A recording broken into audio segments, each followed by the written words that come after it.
اللہ الرحمن الرحیم الحمد للہ وحدہ والصلاة والسلام علی من لا نبی بعدہ اما بعد. معزز و محترم سامعین و ناظرین، السلام علیکم ورحمۃ اللہ وبرکاتہ. الحمدللہ تعالی، اللہ سبحانہ و تعالیٰ کا شکر اور اس کا احسان کہ ہم سب کو نبی اکرم نور مجسم صلی اللہ علیہ وسلم کی امت میں پیدا فرمایا اور اپنے حبیب صلی اللہ علیہ وسلم کے صدقہ پاک سے ہم سب کو ایمان اور اسلام کی نعمت عظمیٰ عطا فرمائی. حضرت سیدنا بلال بن رباح رضی اللہ تعالی عنہ یہ مؤذن رسول صلی اللہ تعالی علیہ وسلم اور 20 محرم الحرام ان کا یوم وصال ہے. اور تاریخ اسلام کی تاریخ جب بھی لکھی پڑھی جائے گی اس میں حضرت سیدنا بلال رضی اللہ تعالی عنہ کا نام ضرور آئے گا. آپ رضی اللہ تعالی عنہ کا نام بلال بن رباح، آپ کی کنیت عبد الکریم اور ابو عبداللہ، آپ کی والدہ ماجدہ کا اسم گرامی حمامہ تھا، اور آپ بعثت نبوی صلی اللہ تعالی علیہ وسلم سے 28 برس پہلے پیدا ہوئے، اور آپ ایمان لانے والوں میں سابقون الاولون ہیں، جس کے لیے قرآن مجید نے بھی کہا کہ والسابقون الاولون من المہاجرین والانصار. تو حضرت سیدہ خدیجہ الکبریٰ رضی اللہ تعالی عنہا، مولا کائنات حضرت مولا علی شیر خدا، حضرت زید بن حارثہ، حضرت سیدنا صدیق اکبر اور حضرت یاسر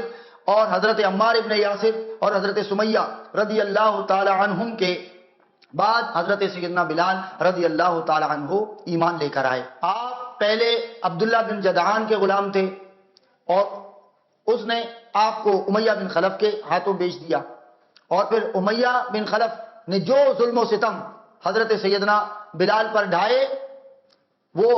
تاریخ کے اوراق پر موجود ہیں. لیکن حضرت سیدنا بلال رضی اللہ تعالی عنہ نے ہر ظلم اور ہر ستم سہا، کیونکہ صوفیاء اور عشاقان رسول یہ جو عشق رسالت مآب صلی اللہ تعالی علیہ وسلم کا ٹائٹل ہر ایک لگانا چاہتا ہے، یہ عشق نہیں آسان، بس اتنا سمجھ لیجئے ایک آگ کا دریا ہے اور ڈوب کے جانا ہے. خالی ٹائٹل عاشق رسول کا لگا لینا یہ اتنا آسان نہیں ہوتا، بلکہ عاشق تو وہ یہ کہتے ہیں کہ لطف سجن دم بدم اور قہر سجن گاہ گاہ، انج بھی سجن واہ واہ تھے انج بھی سجن واہ واہ. جب حضرت سیدنا بلال رضی اللہ تعالی عنہ کو گرم ریت پر لٹایا جاتا، آپ پر بھاری سینے پر بھاری پتھر رکھا جاتا، آپ کی چربی پگھلتی، آپ پر مظالم ڈھائے جاتے، تو پھر وہ تو جھوم جھوم کر زبان حال سے کہتے مارو مارو مار مکھاؤ میرا عشق نشے وچ آیا. حضرت سیدنا بلال رضی اللہ تعالی عنہ پر مظالم ہوتے ہوئے دیکھ کر جب حضرت ورقہ بن نوفل نے کہا کہ اپنے جان بچانے کے لیے، ان مظالم سے چھٹکارا حاصل کرنے کے لیے، ویسے ہی زبان سے اسلام اس بات کی اجازت دیتا ہے کہ اگر کوئی اس کسی کا دل ایمان پر اسلام پر مطمئن ہو، اگر وہ زبان سے کلمہ کفر کہہ دے تو اس پر کوئی حرج نہیں ہوتا. ورقہ بن نوفل نے کہا بھی، لیکن حضرت سیدنا بلال رضی اللہ تعالی عنہ نے کہا کہ اگر یہ میری جان بھی لے لیں لیکن میں یہ الفاظ نہیں کہوں گا کہ میں رسول اللہ صلی اللہ تعالی علیہ وسلم کی رسالت کا اور اللہ سبحانہ و تعالیٰ کی وحدانیت کا انکار کرتا ہوں، کہ میں دامن مصطفیٰ صلی اللہ علیہ وسلم چھوڑنے کے لیے تیار ہوں. کہا کہ میں یہ زبان کے لیے زبان سے کہنے کے لیے بھی تیار نہیں. اور اللہ سبحانہ و تعالیٰ بڑا بخشنے والا اور ناصر و مددگار بھی ہے اور بہترین انتقام لینے والا ہے. اور واقعی پھر اللہ سبحانہ و تعالیٰ کا جب انتقام اور عذاب کا کوڑا چلا تو آپ پر مظالم ڈھانے والے، آپ پر ظلم و ستم کرنے والے جتنے بھی دشمنان اسلام اور دشمنان بلال تھے وہ سب اس صفحہ ہستی سے مٹ کر ختم ہو گئے. اور آج ہم سیدنا بلال رضی اللہ تعالی عنہ کا ذکر کر رہے ہیں، اور یہ سارے مظالم جو حضور صلی اللہ علیہ وسلم کے وفادار ہوتے ہیں اور دین کے ساتھ ایک کمٹمنٹ کے ساتھ چلتے ہیں تو اللہ سبحانہ و تعالیٰ تو ان کی یاد کو اور ان کے ذکر کو ہمیشہ زندہ رکھتا ہے. رسول کریم صلی اللہ تعالی علیہ وسلم یہ جو حضرت بلال نے مظالم سہے، ظلم و ستم سہے، لیکن اس وقت پوری غلامی کی اور اس ابتدائی زمانے کے سارے مظالم اس وقت بھول گئے ہوں گے حضرت بلال رضی اللہ تعالیٰ عنہ کو، جب حضور صلی اللہ علیہ وسلم معراج سے تشریف لائے اور فرمانے لگے بلال تم ایسا کیا عمل کرتے ہو کہ میں جب جنت میں گیا معراج کی شب تو جنت میں نے تمہارے قدموں کے چلنے کی آواز سنی. اب دیکھیے رسول اللہ صلی اللہ تعالی علیہ وسلم، بلال رضی اللہ تعالیٰ عنہ تو زمین پر ہے اور آپ جنت میں حضرت بلال رضی اللہ تعالیٰ عنہ کے قدموں کی چاپ کو سنتے ہیں. دور و نزدیک کے سننے والے وہ کان لالے کرامت پہ لاکھوں سلام. تو حضرت بلال رضی اللہ تعالیٰ عنہ نے عرض کی کہ یا رسول اللہ صلی اللہ تعالیٰ علیہ وسلم اور تو کچھ نہیں، بس میری کوشش یہ ہوتی ہے کہ میں ہمہ وقت ہر حال میں باوضو رہتا ہوں. اور جیسے ہی وضو اگر ناقص ہوتا ہے میں دوبارہ وضو کر لیتا ہوں اور حالت وضو میں رہتا ہوں، اور جب میں وضو کر لیتا ہوں تو 2 رکعت نماز تحیۃ الوضو پڑھتا ہوں۔ تو رسول کریم صلی اللہ تعالی علیہ وسلم نے فرمایا تمہارا یہی عمل عند اللہ مقبول ہے، اور اسی کے سبب وہ قدموں کی چاپ میں نے جنت میں تمہاری سنی ہے۔ اور یہ جملے سن کر کہ جنت میں ان کے قدموں کی چاپ رسول پاک صاحب الاولاد صلی اللہ علیہ وسلم نے سنی تو حضرت بلال کی ساری تھکان اتر گئی ہوگی، سارے ظلم و ستم اور وہ سارے زخم منجمد ہو گئے ہوں گے جب حضور علیہ السلام نے یہ فرمایا کہ تمہاری قدموں کی چاپ میں نے جنت میں سنی۔ اور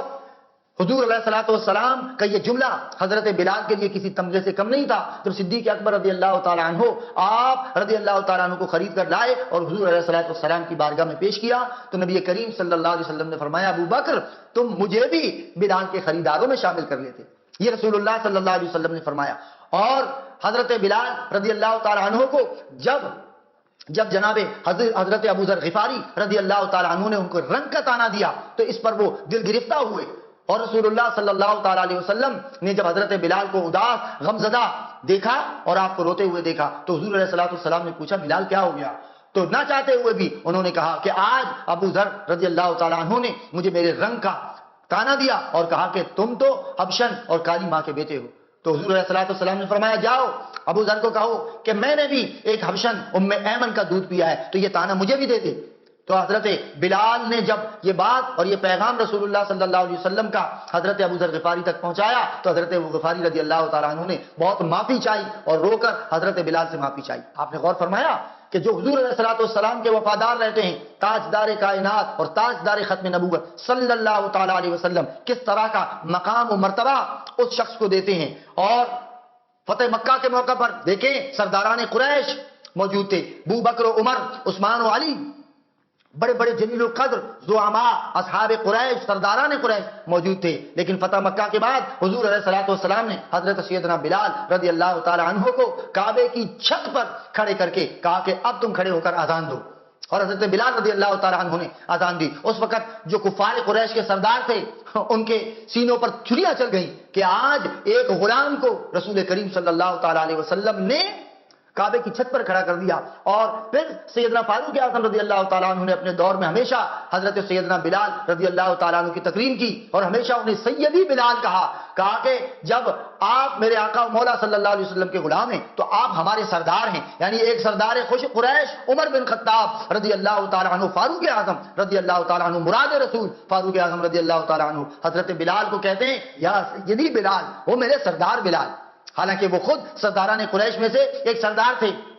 رسول کریم صلی اللہ تعالی علیہ وسلم اسی طرح وفاؤں کا صلہ دیتے ہیں۔ ایک روایت میں آیا کہ قیامت کے دن جب حضور علیہ السلام اللہ سبحانہ و تعالیٰ کی دی ہوئی نعمتیں تقسیم فرما رہے ہوں گے تو کہا کہ حوروں کی سردار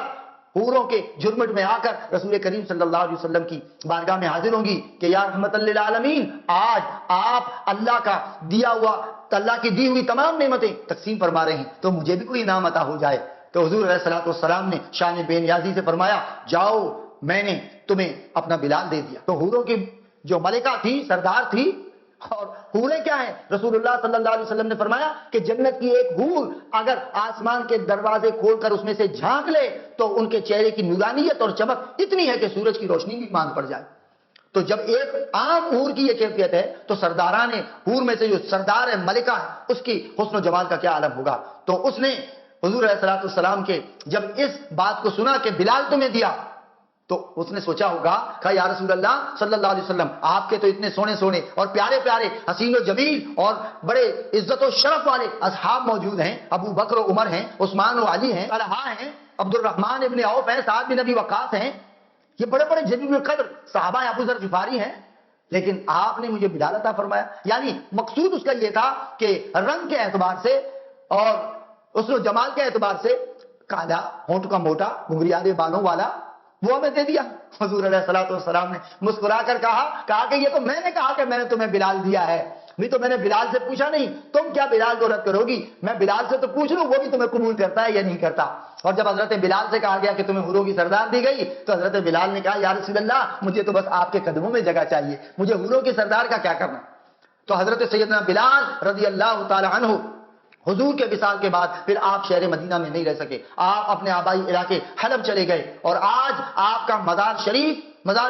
حلب میں موجود ہے اور مرجع خلائق ہے، لوگ زیارت کرتے ہیں، دیدار کرتے ہیں اور فاتحہ خوانی کرتے ہیں. کیوں؟ یہی تو اقبال نے تڑپ کر کہا کہ سہیب از روم، بلال از حبش، سلمان از فارس، بو لہب سے مکہ اینچی بولا جبیس. کہ بو لہب حسن و جمال کے اعتبار سے، رنگ و روپ کے اعتبار سے اور مقام و مرتبہ اس کا یہی تھا کہ وہ مکے کے سردار تھا، خوبصورت بھی تھا، لیکن وہ فنا ہو گیا، ختم ہو گیا. اور بلال جو حبش سے تھا، سہیب جو روم سے تھا اور سلمان جو فارس سے تھا، ان کا نام آج بھی زندہ ہے، لوگ ان کا تذکرہ کرتے ہیں. اسی لیے کہا کہ اقبال یہ کس کے عشق کا فیض عام ہے، رومی فنا ہوا اور حبشی کو دوام ہے. یہ حضرت سیدنا بلال رضی اللہ تعالیٰ عنہ کی عظمت شان ہے. اللہ سبحانہ و تعالیٰ عشق بلالی کا کوئی ذرہ حضرت بلال رضی اللہ تعالیٰ عنہ کے صدقے سے ہمیں بھی عطا فرمائے. واخر دعوانا ان الحمد للہ رب العالمین.